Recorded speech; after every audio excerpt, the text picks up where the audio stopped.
ในการทำสังคายนาพระไตรปิฎกครั้งที่ 8 ของโลกซึ่งการบูรณะในครั้งนี้วัด7 ยอดพระอารามหลวง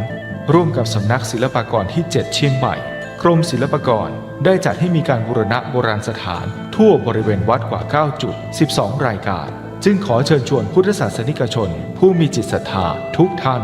มาร่วมบุญใหญ่ครั้งประวัติศาสตร์ซึ่งโอกาสบุญในครั้งนี้500 ปีจะมีเพียงครั้งเดียวโดยสามารถร่วมบุญได้ที่บัญชีวัด7 ยอดพระอารามหลวงเพื่อการบูรณะโบราณสถานเลขที่บัญชี839-222-7594 ธนาคารไทยพาณิชย์สาขานิมมานเหมินหรือติดต่อสอบถามเพิ่มเติมได้ที่ Facebook วัด7 ยอดพระอารามหลวงโทร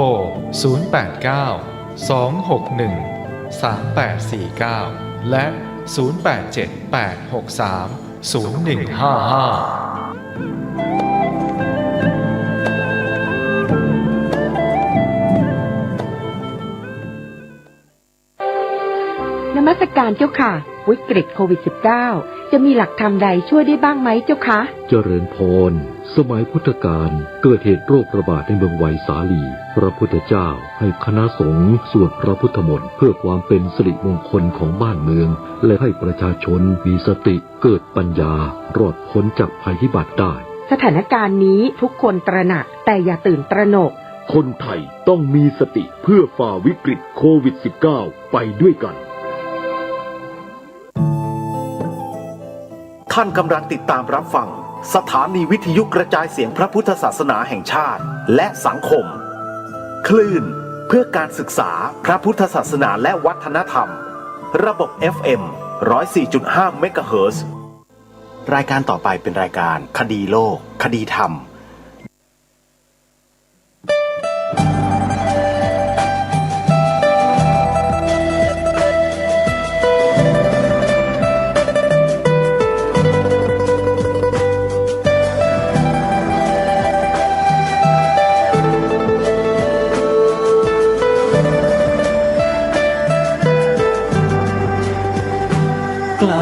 คิดก็ต้องกล้าทำอย่ากลัวถ้าทำความดีเป็นศึกษาปัญหาให้ทันท่วงทีเมืองไทยจะพัฒนากว่านี้รายการดีๆคดีโลกคดีธรรมขอรำพันบรรยายความคิดเครื่องหมายแห่งสีทั้งสามงามถนัดขาวคือบริสุทธิ์สีสวัสดิ์หมายพระไตรรัตน์และธรรมะคุ้มจิตไทยแดงคือโลหิตเราใสซึ่งยอมสละได้เพื่อรักษาชาติศาสนาน้ำเงินคือสีโสภาอันจอมประชาถ้าโปรดเป็นของส่วนองค์จับริ้วเข้าเป็นไตรรงค์จึงเป็นสีธงที่รักแห่งเราชาวไทยทหารอวตารนำไปยงยุทธวิชัยวิชิตก็ชูเกียรติสยามประเทศไทยที่เจริญมั่นคงมาได้จนถึงทุกวันนี้มิได้เกิดขึ้นจากความหวาดกลัวอย่างคลาดเขลา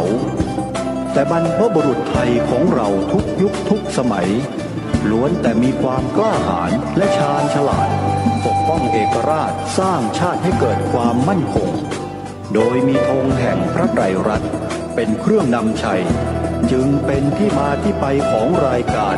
คดีโลกคดีธรรมกล้าคิดก็ต้องกล้าท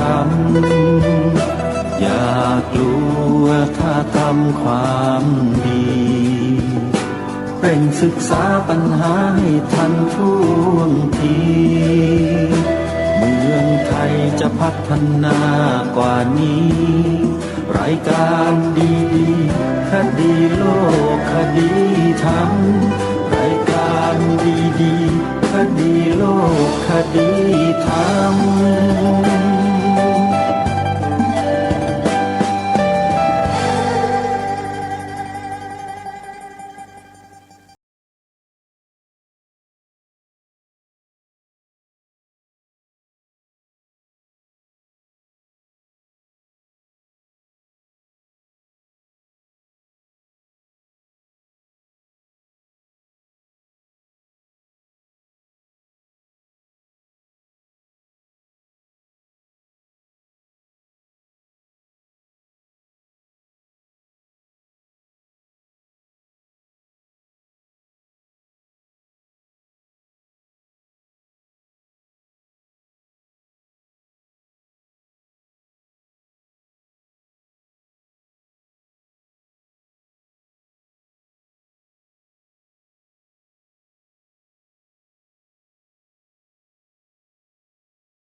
วันขึ้น5 ค่ำเดือน 12วันนี้ตรงกับวันอังคารที่ 9 พฤศจิกายนพระพุทธศักราช 2564 รายการคดีโลกคดีธรรมมาพบกับท่านผู้ฟังเป็นปกติทุกวันจันทร์ถึงวันศุกร์และวันเสาร์อาทิตย์ทางสถานีวิทยุแห่งนี้ท่านผู้ฟังสามารถดาวน์โหลดแอปพลิเคชันไว้ในโทรศัพท์มือถือเพื่อติดตามรับฟังรายการนี้ได้ทุกวันแอปพลิเคชันชื่อว่าสมาพันธ์สื่อวิทยุพระพุทธศาสนาอาเซียนรายการคดีโลกคดีธรรมนำสาระที่มีผู้รู้ท่านได้กล่าวไว้บรรยายไว้มาเปิดนำเสนอให้ทุกท่านได้ศึกษาเรียนรู้ไปด้วยกันโดยเฉพาะท่านพระอาจารย์มหาสมศิริปัญโยถือว่าท่านเป็นพระรูปหนึ่งที่ใฝ่ศึกษาเรียนรู้ทั้งด้านปริยัติด้านปฏิบัติจนกระทั่งท่านมองเห็นสภาวะที่เกิดขึ้นตั้งอยู่และดับไปโดยธรรมชาติเหมือนกับครูบาอาจารย์หลายๆรูปแต่ด้วยความรู้ของท่านที่ขวนขวายศึกษาเรียนรู้มาตลอดจึงทำให้การบรรยายธรรมของท่านนั้นครอบคลุมทั้งทางคดีโลกและคดีธรรมเรียกว่าคดีโลกเราก็รู้คดีธรรมเราก็ทราบการรู้ทั้งทางคดีโลกและคดีธรรมอย่างแตกฉานอย่างเข้าใจนั้นได้เปรียบในที่นี้ก็คือไม่ได้หมายความว่าเอาเปรียบใครแต่ได้เปรียบทางความรู้ความเข้าใจ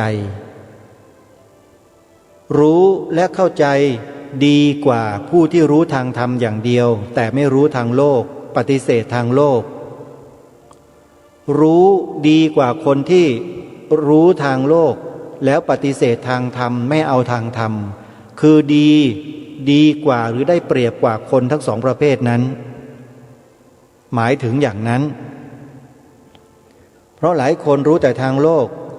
เก่งแต่ทางโลกทางธรรมเนี่ยไม่กระดิกเลย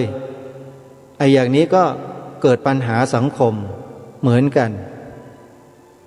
อีกฝ่ายหนึ่งรู้ทางธรรมอย่างเดียวเลยไม่สนทางโลกอันนี้ก็อาจจะสร้างปัญหาได้เหมือนกัน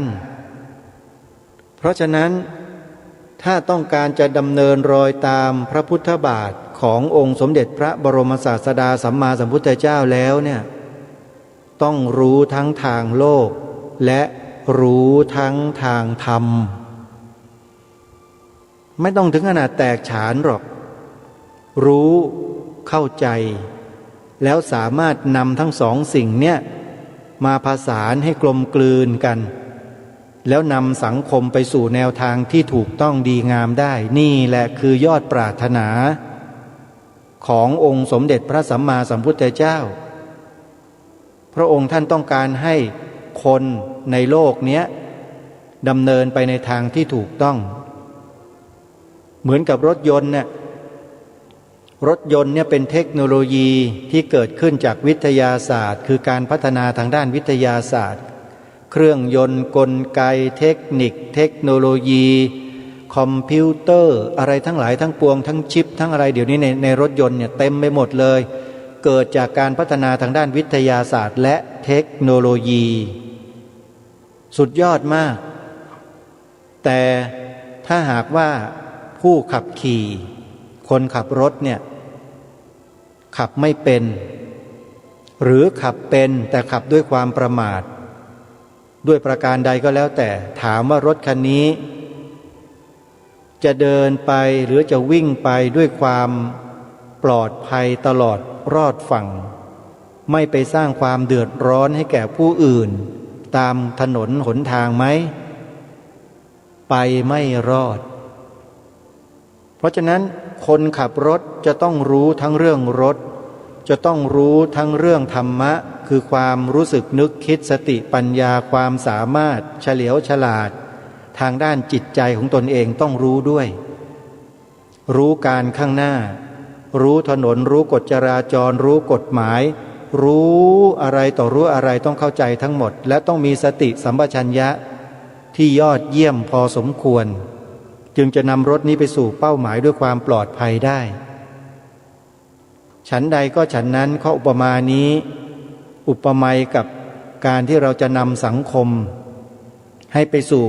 เป้าหมายที่ดีงามที่ถูกต้องนั้นจะต้องรู้ทั้งทางโลกและทางธรรมพระอาจารย์มหาสมรูปนี้ก็เป็นพระภิกษุรูปหนึ่งแหละที่เป็นเช่นนั้นอาตมาภาพก็เลยเลือกนำคลิปเสียงของท่านเนี่ยมาเปิดในรายการเพื่อให้พวกเราเนี่ยตั้งใจฟังพิจารณาตามในสิ่งที่ท่านพูดแล้วเราจะมองเห็นข้อแตกต่างที่เกิดขึ้นในสังคมชัดเจนแล้วไม่ใช่ท่านชี้ให้เห็นนะว่านั่นมันไม่ถูกนั่นผิดอย่างเดียวนะแต่ชี้ทางออกให้ด้วยว่าไอ้ที่ถูกมันต้องอย่างนี้นี่แหละทางรายการจึงเห็นว่าธรรมบรรยายที่ท่านพูดไว้เนี่ยมันครบถ้วนกระบวนความแล้วตรงดีอาตมาภาพก็ชอบอะไรที่มันตรงๆอ่ะไม่ชอบเงี้ยวเงี้ยวงองอคดอะไรไม่ชอบอ่ะเป็นคนที่มันตรงไปเลยอ่ะอะไรที่มันถูกมันดีแล้วต้องตรงไปเลยดีก็บอกว่าดีตรงถูกก็บอกว่าถูกตรงผิดก็คือผิดแต่ศาสนาพุทธเนี่ยไม่ได้สอนเหมือนนักกฎหมายในโลกใบนี้นะศาสนาพุทธคำสอนของพระพุทธเจ้าเนี่ยมีเหตุมีผลแต่ละคนกระทำการอะไรลงไปทั้งดีและไม่ดีเนี่ยต้องดูที่เจตนาเป็นหลักเรื่องเจตนานี่เรื่องใหญ่มากพระพุทธศาสนาอุบัติขึ้นมาก็เพื่อให้เราศึกษาเรื่องเจตนานี่แหละทำความรู้จักเจตนานี่แหละอันประกอบไปด้วยกุศลหรืออกุศลสองอย่างดูยังไงมีวิธีพระพุทธเจ้าทรงวางหลักการไว้หมดแล้วแต่ที่แน่ๆก็คืออย่างเราท่านทั้งหลายที่เป็นทั้งผู้ดำเนินรายการด้วยทั้งที่เป็นท่านผู้ฟังด้วยเนี่ยพวกเราเนี่ยมันยังปุถุชนเต็มขั้นกันอยู่ทุกคนนั่นแหละแต่มันแตกต่างกันที่ว่าโอกาสของแต่ละคนไม่เท่ากันไม่เสมอกันด้วยเหตุด้วยปัจจัยต่างๆที่มาเกี่ยวข้องแต่ถ้าหากมีความมุ่งมั่นแล้วทุกคนจะเท่ากันได้จริงๆ เท่ากันโดยอะไรโดยธรรมฮะเพราะฉะนั้นท่านสาธุชนทั้งหลายเราที่เกิดมาบนโลกใบนี้หรือจะไปเกิดในโลกไหนก็แล้วแต่เถอะใน31ภูมิเนี่ยมันขึ้นอยู่กับเจตนาของเรานี่แหละที่ประกอบไปด้วยจิตที่เป็นกุศลบ้างอกุศลบ้างอัพยากตะบ้างจิตที่เป็นวิบากกิริยานามหคตะรูปาวจระอรูปาวจระโลกุตระสร้างได้หมดถ้าสร้างไม่ได้พระพุทธเจ้าก็คงไม่ตรัสสอนเราให้เราเร่งสร้างหรอกนะรายละเอียดเยอะโยมเรื่องของศาสนาพุทธถ้าเราจะศึกษาจริงๆเนี่ยมีรายละเอียดเยอะตัวย่อยมีแค่นิดเดียวแต่รายละเอียดเยอะจริงๆรูปกับนามสองอย่างเนี่ยโยมเรียนกันไม่จบไม่สิ้นถ้าแยกออกมาก็เป็นขันธ์ห้าถ้าแยกออกไปอีกก็เป็นหนังสือนี่สูงเป็นตั้งเลยตำรับตำราเรียนมากมายแต่สุดท้ายก็มาลงที่รูปกับนามอนุโลมปฏิโลมให้ดีเถอะเดี๋ยวเห็นเองเดี๋ยวรู้เองนะเอาละท่านสาธุชนเพื่อไม่เป็นการเสียเวลาธรรมบรรยายดีๆที่ท่านพระอาจารย์มหาสมได้ปรารภพูดไว้นั้นยังอยู่เดี๋ยวเราไปติดตามรับฟังกันในวันนี้เป็นช่วงสุดท้ายแล้วบูรณาการทางจิตนะท่านบรรยายไว้ที่วัดป่าภูทอกจังหวัดเลยเมื่อปีพระพุทธศักราช 2547 กี่ปีแล้วก็นับดูนะเกือบ10 ปีแล้วนั่นไม่ใช่สิ10 กว่าปีแล้วเกือบ20 ปีแล้วโยมนะแต่ว่าสาระท่านยังคงฟังได้ทุกยุคทุกสมัยไปติดตามรับฟังพร้อมๆกันได้นะบัดนี้ปัญหาทั้งหลายแหละในสังคมเนี่ยมันอยู่ที่ว่าประเพณีอะไรยังไงจุดมันอยู่ที่ชุมชนนั้นด้วยการยอมรับอย่างมหายานเนี่ยเป็นพวกอนุวัตของเราเนี่ยเป็นพวกอนุรักษ์ เราก็อินเหลือเกินกับลัทธิของเราเนี่ยก็เลยกลายเป็นว่าอะไรมันก็ผิดไปหมด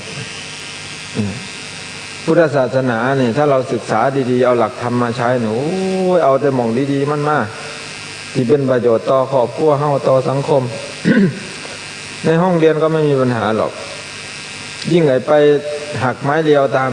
ประกาศของคณะปฏิวัติฉบับ22หมดเลยผู้ปกครองยิ่งตัวดี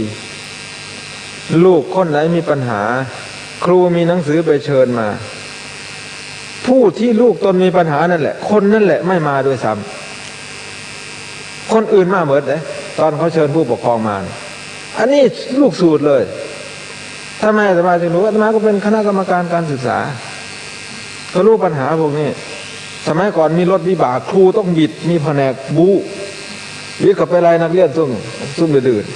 พ่อแม่จะเข้าข้างลูกตลอด24 ชั่วโมงมีน้อยที่จะเอาลูกไปมอบให้ครูด้วยความบริสุทธิ์ใจว่าครูสั่งสอนเอาซะจังไรก็เอาซะตีก็ตีขามันซะบ่มีตั้งแต่เข้าข้างลูกแล้วครูทำอะไรได้รักวัวให้ผูกรักลูกให้ตีสุภาษิตบ้านเราเนี่ยมันยังใช้ได้อยู่และทั่วโลกเขายังใช้อย่างนี้ถ้าพูดถึงเรื่องวัฒนธรรมตรงนี้มุสลิมเขากินขาด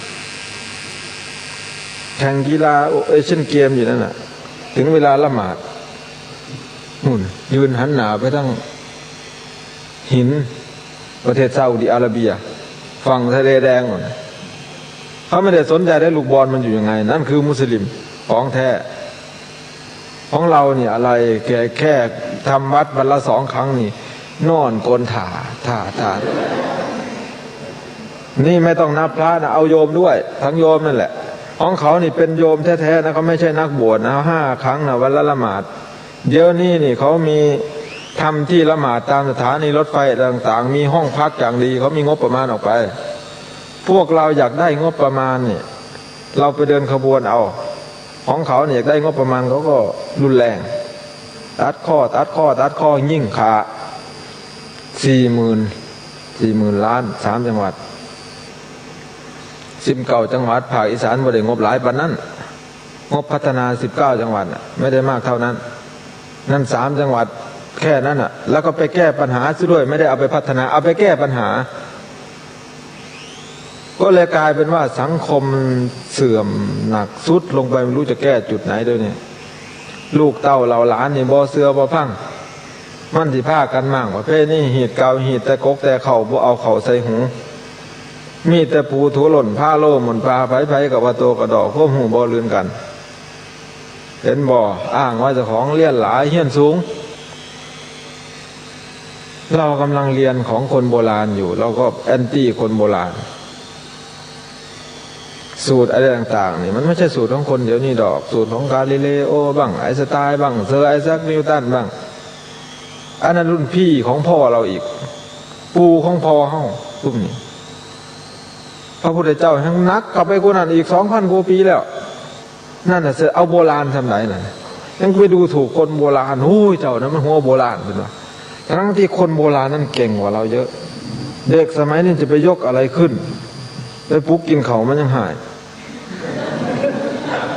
บ่มีปัญญายกหัวเจ้าของขึ้นจากหมอน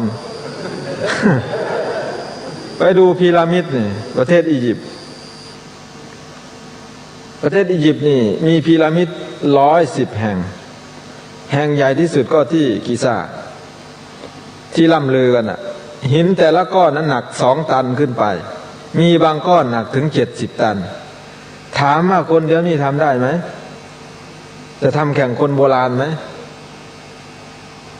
ผ้าเด็กน้อยนักเรียนมัธยมนี่มันสอบดูถูกไอ้คนโบราณ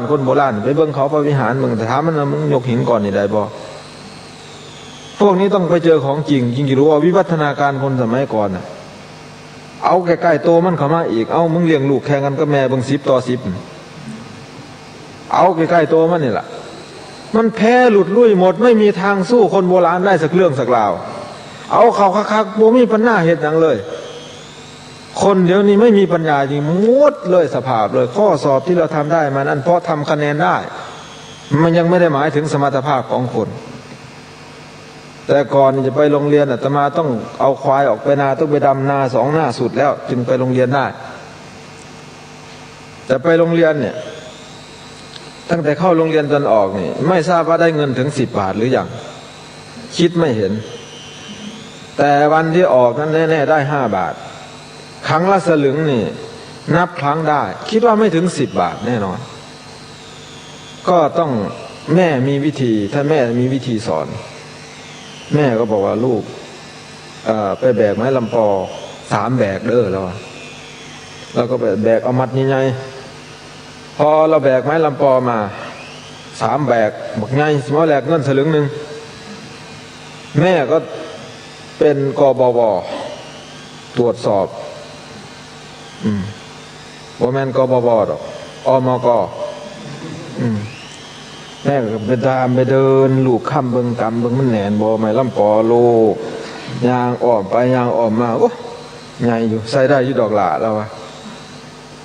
มื้ออื่นคอยเอาเด้อแล้ววะ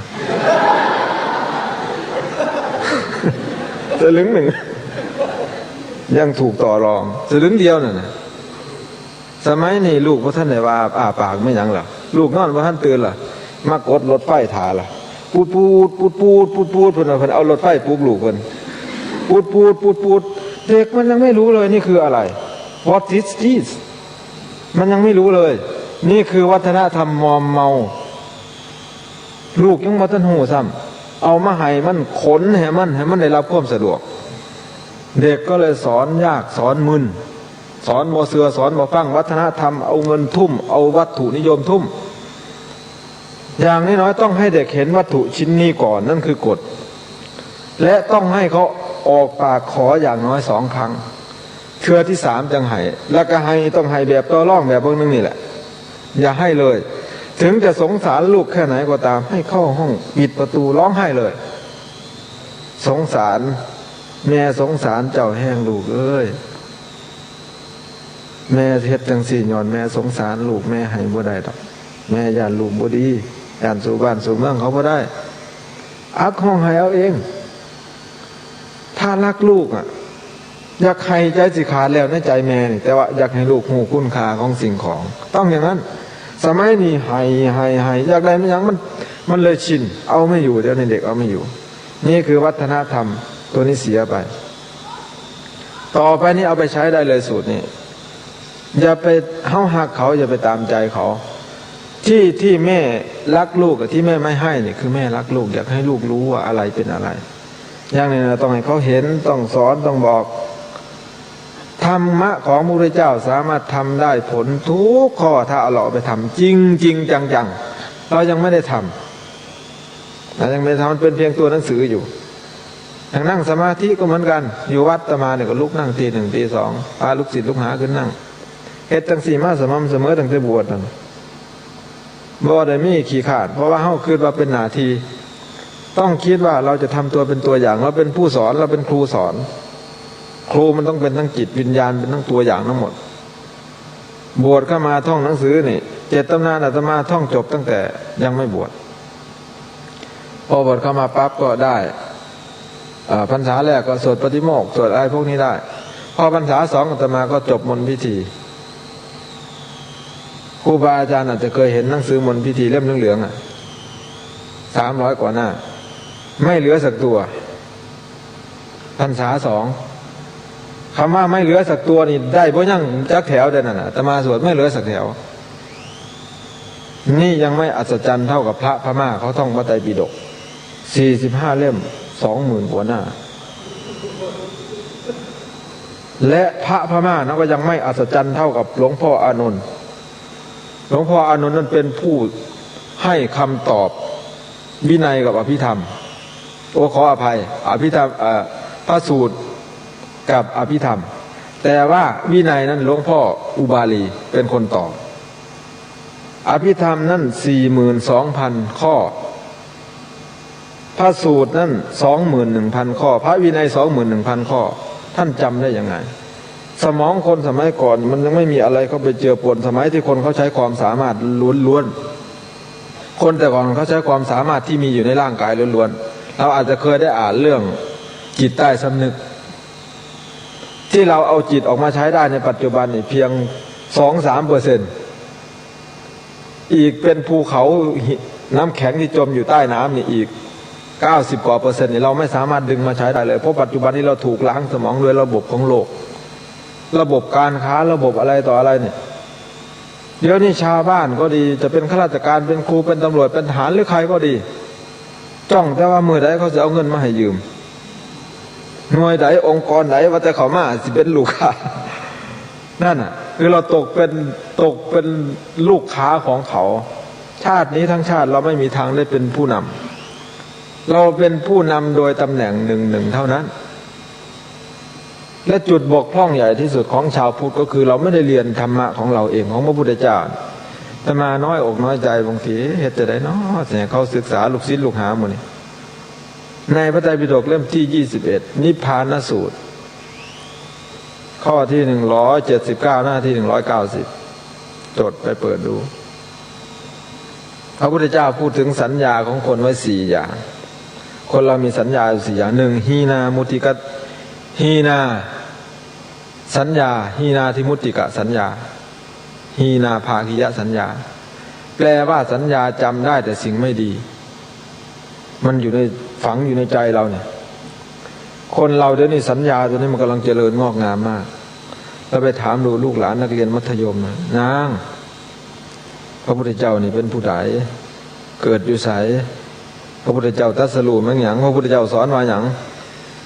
บางทีอย่าว่าแต่นักเรียนมัธยมเลยบางทีไปถามครูเลยเอา มืดตึบเลยบ่เนี่ยเอาเลยเด้อบ่เนี่ย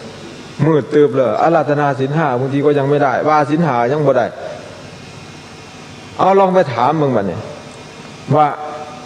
ซุมื้อนี่ฟุตบอลมีกี่สโมสรสโมสรแมนเชสเตอร์ยูไนเต็ดมีนักบอลกี่คนเบอร์1คือใครเบอร์2เบอร์3 11ตัวจริงกับ11ตัวสำรองมีใครบ้างใครกำลังย้ายมาจากสโมสรไหนมันสิไลให้เจ้าฟังเป็นฉากชุบบักนั่นค่าโตเท่านั้นบักนี่ค่าโตเท่านี้ หีนะภาคิยะสัญญา สัญญาจำได้แต่เรื่องไม่ดีไปจำเอาไว้แท้ๆสมองส่วนสีน้ำตานี่รอบศีรษะเรานี่เป็นความจำโดยเฉพาะซีกฝั่งซ้ายนี่ผู้หญิงมีมากกว่าผู้ชาย 4,000 พิกเซลความถี่บังเอิญมันไปจำเอาแต่ส่วนที่บ่ค่อยดีปานใดเวลาเฮาด่าเฮาปล่อยเฮาว่าหยังแข่งกันผู้ชายจังบ่เคยสู้ผู้หญิงได้เขาเคยมีการประกวดขึ้นด่าแข่งกันนะไผสิด่าได้ทนได้หลายผู้ชายบ่ได้เหรียญหยังจักเม็ดเหรียญทองเหรียญเงินเหรียญทองแดงทั้ง3เหรียญผู้หญิงเอาไปกินเบิดเขาประกวดอยู่นครปฐมแปลกๆประกวดแปลกๆแถวนั้นธิดาช้างอย่างนี้ก็ประกวดอยู่แถวนั้นแหละของแปลกๆไปประกวดอยู่แถวผู้ยิ่งขึ้นแต่ละเทือนจากปล่อยจังไดก็บ่เหลือบ่ยั่งว่าด่าตัวใดนี่ผู้ชายยังเพื่อที่คิดได้คิดหาก็มันคิดบ่ได้ผู้ยิ่งเราสัตว์เอานี่คือส่วนนี้บังเอิญว่ามันทำงานร่วมกันกับพีณภาคิยะสัญญาผู้หญิงยิ่งติดละครมากกว่าผู้ชายนี่คือสังคมข่าวสารข้อมูลแบบที่เราวางยาสมัยที่บริษัทกระเบื้อง5 ห่วงไปจ้างคุณนิเชาเป็นพรีเซนเตอร์เขาสัตว์กระเบื้อง5 ห่วงลงมาจากเครื่องบิน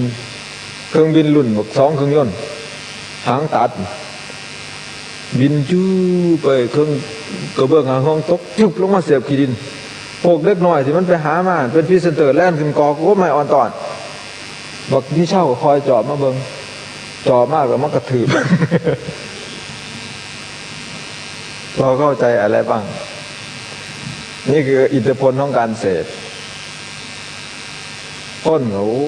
มันทนอีหลีจะกระเบื้อง5 ห่วงปีนั้นยอดขายเขานำหน้า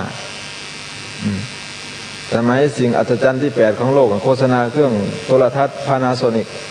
เจ้าของเขาก็คือโคโนสุกิมาซึชิตะคนนี้ก็เป็นคนนับถือศาสนาคริสต์ก็ไม่เรียนจบอะไรมากประสบผลสำเร็จเป็นคนชอบสังเกตเท็ดเทอร์เนอร์ผู้ทำข่าว CNN นี่เป็นคนเกลียดข่าวที่สุดที่แกเก่งก็เกลียดข่าวที่สุดปรากฏว่าแกทำข่าวได้จนตลอด24 ชั่วโมงทุกวันนี่เก่งที่สุดในโลกอีกสมัยนั้นเคนเนดีเป็นคนหนุ่มที่สุดเป็นคนนับถือศาสนาคริสต์นิกายออร์โธดอกซ์ซึ่งไม่ใช่นิกายโปรเตสแตนต์ทุกคนที่เป็นประธานาธิบดีอเมริกาต้องเป็นโปรเตสแตนต์แกมองแล้วว่าไม่มีทางจะสู้เขาได้แกจึงหาวิธีการท้าโต้วาทีแล้วก็ใช้การออกโทรทัศน์วัฒนธรรมการโต้วาทีก่อนจะได้รับการเลือกตั้งเริ่มมาจากเคนเนดี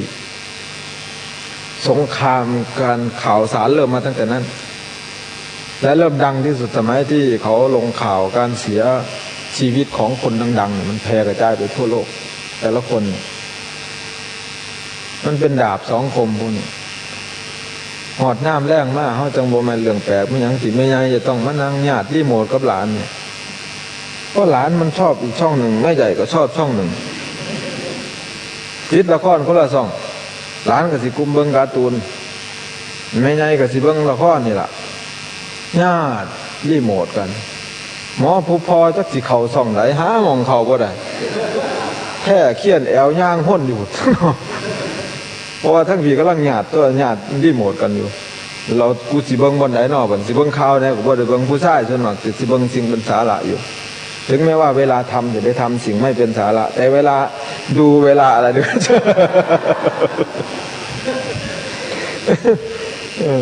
จะชอบดูสิ่งที่เป็นสาระอยู่แต่ผู้หญิงนี่เวลาทำเนี่ยก็ชอบทำสิ่งที่เป็นสาระแต่เวลาดูไม่ดูสิ่งเป็นสาระเวลาที่สามีความทุกข์ใจอะไรหรือเกิดปัญหาอะไรแล้วก็เห็นอกเห็นใจแล้วก็ช่วยจริงใจ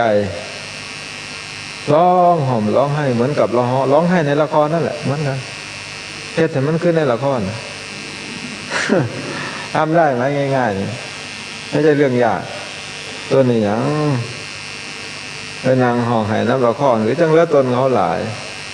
นั่งเอกนั่นน่ะสงสารเขาหลายตัวโกงไปซื้อของตลาดได้เขากับหุ่มยาเพราะกับมูเรื่องมูละโอ้ยก้นเท่านี้ มาแล้วต้นหมาหน่อยจะกลายเป็นหมาแข้งมันนะมาอ่อนซ่อนบักแตงอย่ากลายเป็นหมกเผาสาวยือพองสีตายอ่อนซ่อนหลายเหลือหล่นอ่อนซ่อนก้นผีบะแสวงหาแตงแต้มแนมแล้วก็จากหัวทั้งผัวเป็นโตผู้ทั้งเมียกลายเป็นบักเทิกไงอ่อนซ่อนหลายอย่างนั้นเป็นทั้งสี่โรคเอดส์ตั้งแต่หอมเป็นวะ วัฒนธรรมมันเปลี่ยนไปผู้ชายแต่งงานกับผู้ชายผู้หญิงแต่งงานกับผู้หญิงวัฒนธรรมสมสู่กันสมสู่ทั้งวัฒนธรรมมันเลยไม่เป็นหลักไม่เป็นเกณฑ์อะไรดีมากที่เราเข้ามาอย่างนี้เราได้เสพสองส่วนจิตก็ให้อาจารย์เจ้าสำนักท่านจะมามองเห็นท่านวันแรกที่มาดูศาลาหลังนี้วันที่มาบรรยายที่วังวิโมกข์ก็มาเห็นแสนยานุภาพของคนมันยิ่งใหญ่จริงๆที่บอกว่ายิ่งใหญ่นี่เพราะว่าทราบข่าวว่าพระทำเองเนี่ยเกิดจากจิตนะนี่ไม่ใช่เกิดจากกำลังแขนกำลังขาหรอกของอย่างนี้เนี่ยกล้ามใหญ่เฉยๆทำอะไรไม่เป็นเยอะแยะไปมันเกิดจากสมองเกิดจากแนวคิดหอเอ็นเมืองปีศาจอย่างนี้พีระมิดอย่างนี้เกิดจากจิตทั้งนั้นกำแพงเมืองจีนอย่างนี้ทัชมาฮาลอย่างนี้เกิดจากจิตคนที่ออกแบบทัชมาฮาลน่ะเป็นคนประเทศอิหร่านชื่อว่านายอีสาขานแกไประดมอาร์คิเทคหรือสถาปนิกมาจากยุโรปจากไหนต่อไหนมาออกแบบว่าจะสร้างทัชมาฮาลให้พระนางมุมตัสเป็นอนุสรณ์แห่งความรักจะทำยังไงปรากฏว่าพวกบรรดาสถาปนิกทั้งหลายนั้นกลับไปเปล่าๆแกไม่เลือกแบบของใครแล้วนายคนนี้แกก็ฉลาดอีสาขานเนี่ยพระเจ้าซาจะฮานเนี่ยเป็นคนแถบมองโกลนะเป็นเชื้อสายมองโกลแต่ปรากฏว่ามาได้เมียมุสลิมแต่ก่อนเป็นคนพุทธก็เลยตั้งเป็นวงโมกุลขึ้นมาองค์นี้ก่อความวุ่นวายในอินเดียพอสมควร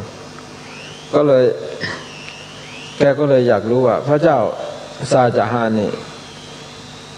มีความทุกข์ยังไงคนมันมีความทุกข์ยังไงพยายามเอาใจเขาไปใส่ใจเราวันนั้นแกกลับบ้านแกก็เลยทานข้าวกับเมียกับลูกน้อยขณะที่ทานข้าวไปก็กินไม่ลงหรอกแต่แกฝืนแกไม่ให้เมียจับพิรุธได้วันนี้แกจะฆ่าเมียสุดที่รักง่ามากเมียแกงามมากนายช่างคนนี้แกจะมองหน้าเมียเป็นครั้งสุดท้ายว่าจะตัดสินใจฆ่าเมียคืออยากจะรู้ว่าความทุกข์ของพระเจ้าซาจะฮานที่คิดถึงพระนางมุมตัสเนี่ยมันทุกข์ยังไงจะลงทุนฆ่าเมียตัวเองดู พอแกฆ่าเมียตัวเองเสร็จแล้วลูกก็มีอยู่มันทุกข์มากมันไม่เหมือนอะไรหนุ่มสาวที่พลากจากกันนี่มันไม่ทุกข์เท่ากับคนที่มาอยู่ร่วมกันแล้วจากกันถ้าคนมีความรักบริสุทธิ์นะยกเว้นพวกที่ไม่รับผิดชอบอะไรก็ไม่ต้องไปพูดถึงเอาเป็นว่ารักบริสุทธิ์ต่อรักบริสุทธิ์เนี่ยคนที่มาอยู่ร่วมกันแล้วอยู่ร่วมครอบครัวกันแล้วเนี่ยมันจะเหนียวกว่าพอแกฆ่าเมียแกแล้วก็นั่งร้องไห้น้ำตาไหลไปด้วยแกก็ออกแบบดีไซน์ยอดโดมของทัชมาฮาลวาดตรงนั้นวาดลากไปตรงไหนครั้งเดียวเลยนะไม่มีแต่งลากครั้งเดียวเอาไปเสนอให้พระเจ้าชาจะฮานครั้งเดียวผ่านแกก็เลยได้ควบคุมสร้างทัชมาฮาล22 ปีเสร็จพอสร้างเสร็จปั๊บเขาก็ตัดมือแล้วก็ควักลูกตาป้องกันไม่ให้ไปออกแบบให้ใครอีกเป็นหนึ่งใน7 อัศจรรย์ของโลกยุคสมัยปัจจุบันนั่นคือคนเอาใจเขามาใส่ใจเราดูเราจะทำยังไงจะรู้ว่า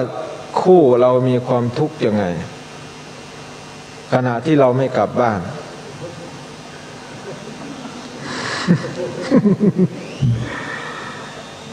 ลองคิดดูว่าเมียเขาจะคิดยังไงผู้เป็นเมียเนี่ยเป็นผู้หญิงคนหนึ่งเนี่ยเขาจะคิดยังไงลองเอาใจเขามาสมมติว่าเป็นเราเนี่ยเขาจะคิดยังไงมันเหมือนกันเขามีความทุกข์มากบางคนถ้าดีอย่างที่ว่าจริงๆอย่างที่อาตมาพูดถึงนี่เป็นหลักธรรมของพระพุทธเจ้ามันอยู่ตรงไหนก็อยู่สังขารวัตถุ4นั่นไงพรหมวิหาร4นั่นอยู่ใน2 ข้อนี้เพียงแต่เรายังใช้ธรรมะของพระพุทธเจ้ายังไม่ขึ้นเปอร์เซ็นต์ยังไม่ต้องไปนับ1%นะไม่มีเปอร์เซ็นต์ แม้กระทั่งพระเราเองก็ยังหลงบทบาทปัจจุบันเนี่ยเด่นบังไฟแน่ส้นไกแน่ก็เด็กหน่อยบางทีโอ้พาโยมเล่นบังไฟตำมือหนาหม้อบานแมวอังสะผืนเดียวแลนน้ำบังไฟทีดีเอากล้องซองทั้งไก่สุภซองบังไฟโอ้ถ้าเพ่งกับศีลบานนี้ได้สมาธิชั้นสูงนั่นคือบทบาทที่มันหลงทางไปพระพุทธเจ้าท่านว่ายังหิกิจจังตะทะปวิจจังอะกิจจังปนกยีรติอุณณลานังปมัตตานังเตสังวัตันติอาสวากิจที่ควรทำไม่ทำไปทำกิจที่พระพุทธเจ้าไม่สั่งสอนกิจที่ควรทำก่อนไปทำทีหลังกิจที่ควรทำทีหลังไปทำก่อนคนเราจึงโศกเศร้ากันพิไรลำพันธ์เกิดทุกขโทมนัสอุปายาสะเข้าครอบงำเพราะประเทศเดี๋ยวนี้เราลืมหน้าที่ไม่มีใครทำหน้าที่ของใครพระก็ลืมหน้าที่ของตนเองครูลืมหน้าที่ของตนเองตำรวจลืมหน้าที่ของตนเองลูกไม่ลืมหน้าที่ของลูกทุกคนมีหน้าที่เพียงแค่ว่าทำหน้าที่ของใครของมันให้สมบูรณ์นี่โลกไม่ต้องมีกฎหมายสักข้อพระรูปหนึ่งบวชเข้ามาอาจารย์ก็บอกว่าพุทธศาสเนนามะอีทังกาตุงวัตติอีทังกาตุงนวัตติอีทังกับเปติอีทังนักกับเปตินี่นะธรรมดาว่าในพุทธศาสนาเราเนี่ยอันนี้ควรทำอันนี้ไม่ควรทำอันนั้นสมควรอันนี้ก็ไม่สมควรแนะนำโยงสี่บัดมือเล่ากับเส้งเหตุแนวไรนอนมันคือยุ่งยากแต่ดินมือดินตีนไปมิแต่อาบัติศึกดีกว่าตัดสินใจศึกอาจารย์ก็เอาอย่างนี้ก็แล้วกันถ้าเธอจะศึกจริงๆก็ให้ไปเฝ้าพระพุทธเจ้าก่อนพอไปถึงพระพุทธเจ้าก็บอกว่าถ้ามันเยอะนักเธอก็อย่าไปรักษาสิอย่าไปรักษามันทำไมกฎเกณฑ์พวกนั้นให้เธอรักษาใจเอาอย่างเดียวก็พอ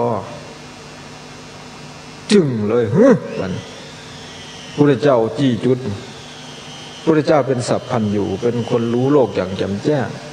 โอ้เบิดทุกสิ่งทุกอย่างสมัยหนึ่ง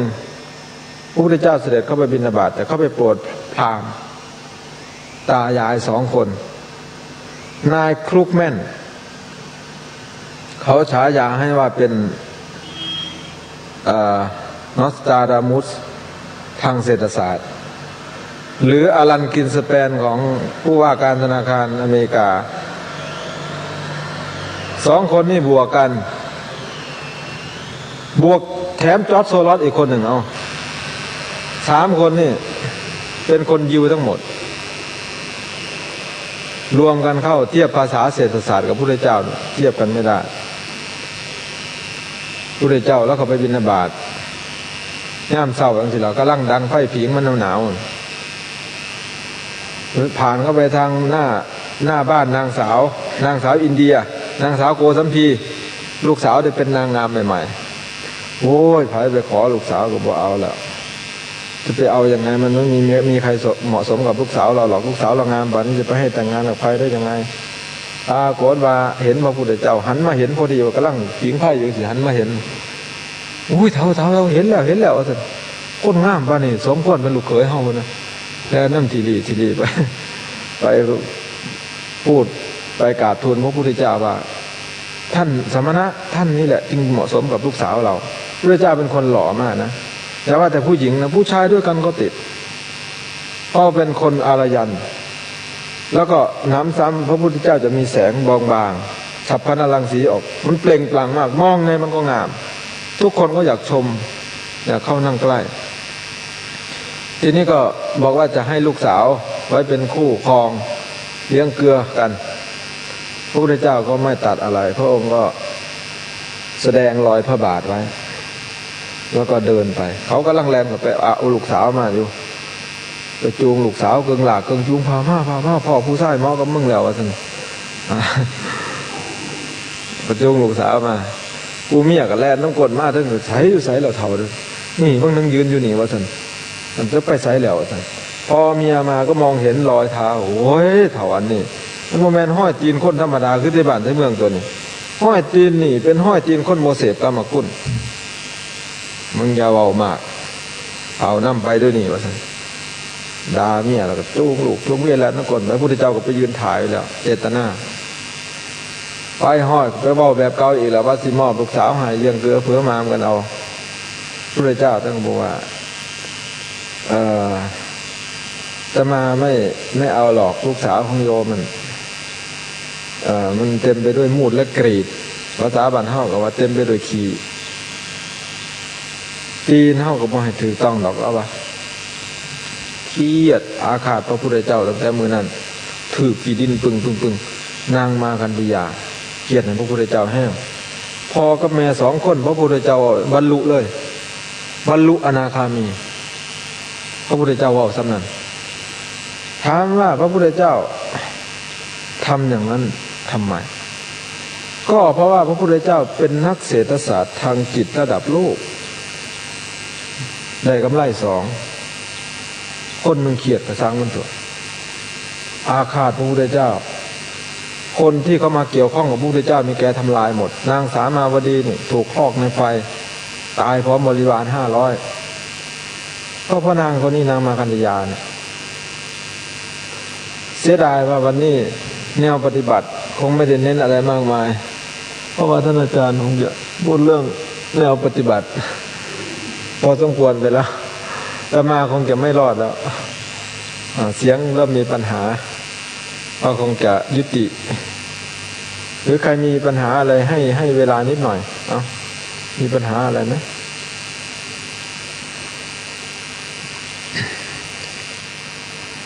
คนตายไปแล้วเกิดทุกคนหรือไม่อันนี้ถ้าเป็นพระอรหันต์ก็ไม่เกิดคือพวกนี้เขาไม่มีเชื้อไม่มียาเหมือนกับเมล็ด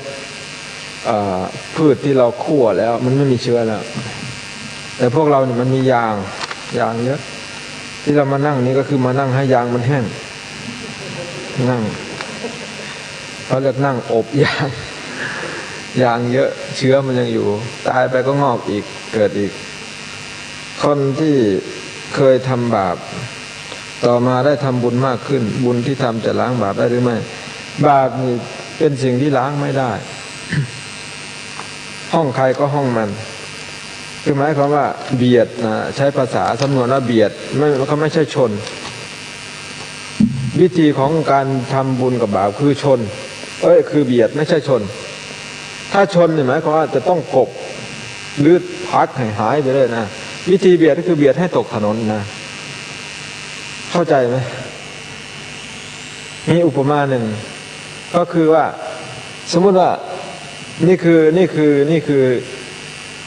แก้วใบหนึ่ง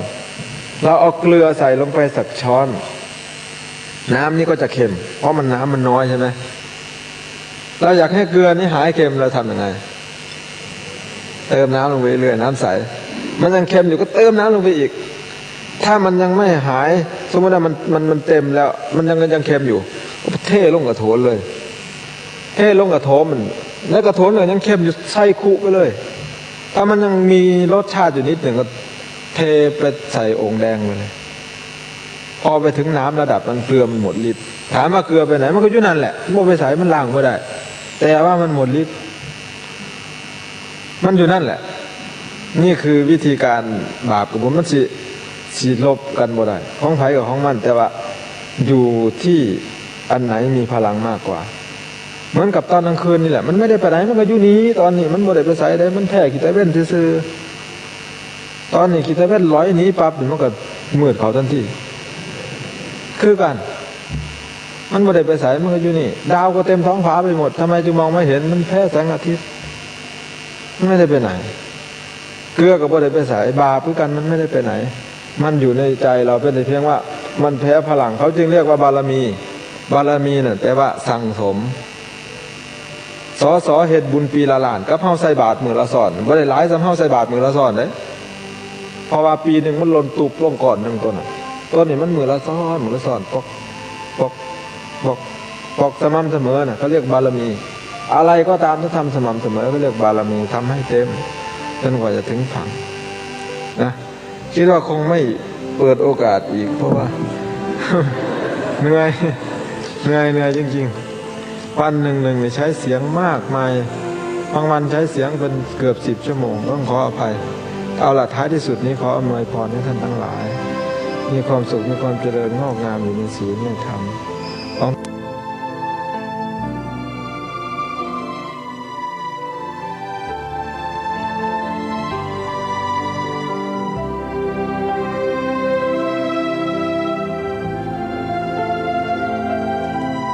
ท่านสาธุชนผู้ฟังทุกท่าน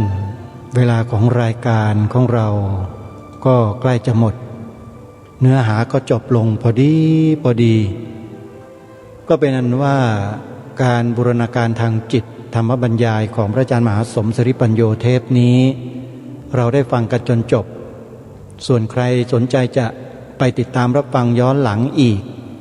ก็สามารถที่จะเข้าไปใน YouTube พิมพ์คำว่าคดีโลกคดีธรรมก็ได้ หรือจะเข้าไปในชื่อของพระมหาสมศิริปัญโยก็ได้ จะมีธรรมบรรยายของท่านอยู่มากมายหลากหลายทีเดียวสำหรับใครที่ไม่สามารถเปิดรับฟังได้เดี๋ยวอาตมาภาพจะนำมาเปิดให้ฟังเรื่อยๆวันนี้เวลาของรายการหมดแต่กิจกรรมงานบุญกฐินยังไม่จบยังเชิญชวนสาธุชนได้ร่วมบุญกฐินกันต่อวันนี้9พฤศจิกายนวัดศรีอุดมวงศ์ทอดกฐินญาติโยมสาธุชนใครที่ยังไม่ได้รับเป็นเจ้าภาพติดต่อไปที่วัดศรีอุดมวงศ์ในวันนี้นะ